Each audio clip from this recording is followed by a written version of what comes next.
Chivalry Medieval Warfare is brought to you by Torn Banner Studios, and this is their first game. The game itself is based on a total conversion mod from Half-Life 2. If you own any source game, you can download the old mod for free. Chivalry Medieval Warfare, however, is a $25 purchase. Is it good enough to justify a purchase over its old free alternative? The game is essentially multiplayer only. There's a brief but thorough offline tutorial, but the meat of the game is the multiplayer. No guesswork matchmaking here. You're given a server browser proper so you can actually tell if someone's playing or not. What an innovation. Traps 10. There's not all that much to this game once you get down to brass tacks, so let's get the basics down.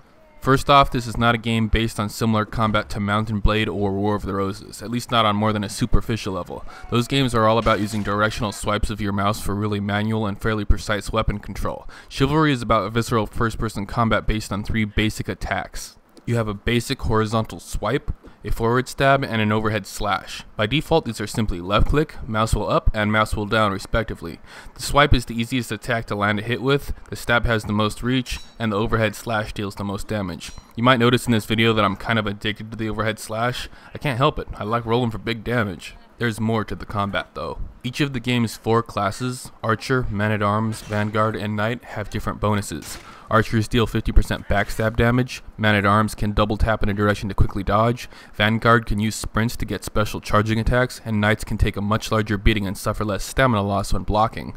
On top of that, the right mouse button will block an attack. With the shield equip, you can block indefinitely so long as you have stamina. Without one, you must time your blocks as they become parries and consume stamina on use. A properly timed parry or block will create a small opening, but that does not guarantee you'll get a hit. You must be quick enough and have a weapon fast enough to attack before the enemy can recover.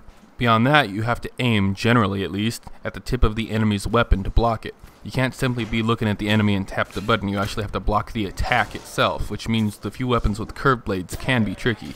There's still a bit more to combat. Hitting Q at any point during an attack will cancel that attack, which can be used for more than just saving stamina or reconsidering a certain attack type. It's also used for one of the most potentially complex and possibly best parts of Chivalry, mind games. You can swing, the enemy will try to parry, you cancel, and attack with another swipe. Free hit if it works. You won't see me doing it much because I keep forgetting about it and I'm new to the game, but when I remember it, fights become way more crazy. Still on combat. If you press an attack button while in the middle of another attack, it will combo moves together. This creates not just a string of faster attacks than pressing the buttons individually, but it is also further used for more mind games, which works more often than you'd think for such a simple strategy. Then of course there's damage types. Blunt weapons such as maces deal extra damage to heavily armored enemies, while blades deal more to exposed flesh. Arrows are the devil and all archers should die horrible deaths. I personally enjoy the fire pot, which is basically old-fashioned napalm. There's also throwing knives and lots of that kind of nonsense. But all these are just mechanics. How's the game itself?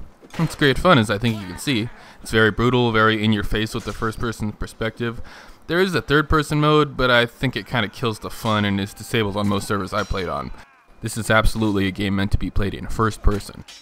As far as the game modes go, the team objective mode is by far my personal favorite, though a few free-for-alls peppered in between can be cathartic. In team objective, one team is pushing forward, trying to accomplish objectives such as slaughtering filthy peasants or burning wheat fields, while the other defends. In one map, you have to slaughter the royal family. In another, you storm the castle and have to kill the king himself, who is controlled by a player.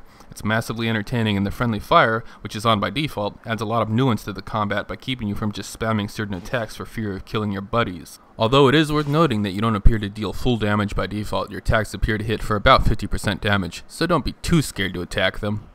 You okay there, buddy? You good? Okay, you good.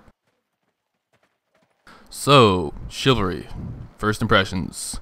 If you think this game looks or sounds fun, give it a buy. It's totally worth the $25 spent if this is your kind of game. Remember, this is multiplayer only, so if you're looking for a Mount and Blade style campaign, you need to stick with Mount and Blade. Oh, I nearly forgot. There's also a button for kicking to break someone's block, and for screaming, which is probably the best button in the whole game.